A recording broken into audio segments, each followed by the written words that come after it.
আজকে তোমাদের সাথে শেয়ার করব লাকির মেহেন্দি সেরিমনি। তো এই দেখো, গোপালটা আমাদের লাকিকে গিফট করেছিল ওর মাসি, এটাও ওর সাথে ওর শ্বশুর বাড়িতে যাবে।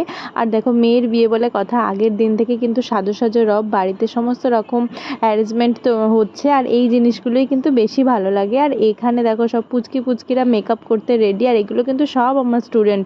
ওদের অ্যাকচুয়ালি মেহেন্দিতে পারফরমেন্স আছে, যাই জন্য ওরা রেডি হচ্ছিল নিজেদের মতো করে। সবাই তো ওখানে সাজুগুজু করতে ব্যস্ত, আর আমরা বাড়ি থেকে সেজেগুজে আগেই চলে এসেছিলাম।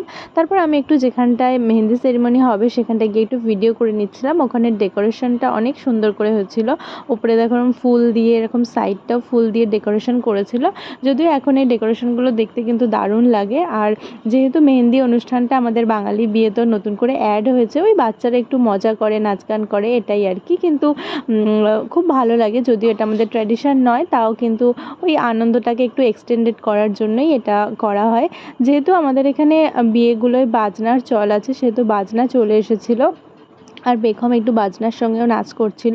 আগের দিন এখানে গঙ্গাবরণেরও একটা অনুষ্ঠান ছিল, আমি যাইনি বলে ভিডিওটা করতে পারিনি। আর এখানে আমি যারা মেহেন্দি পরেনি ওদের হাতে একটুখানি মেহেন্দি লাগিয়ে দিচ্ছিলাম।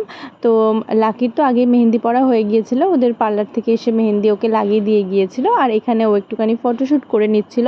যদিও ওই ব্রাইডের কিন্তু বিয়ের আগের দিন অনেক কিছু চাপ থাকে, ফেসিয়াল, আইব্রো যেগুলো বাকি থাকে সেগুলো ওর ছিল। তো ও একটু পার্লারে গিয়ে ওর একটু লেট হয়ে গিয়েছিল। তারপর আমরা এখানে মেহেন্দির অনুষ্ঠানটা শুরু হলো, পারফরমেন্সগুলো শুরু হলো, আর আমরা এখানে ইনস্টাগ্রামের জন্য কিছু ক্লিপ নিয়ে নিচ্ছিলাম। তো দেখা হচ্ছে নেক্সট ভিডিওয়।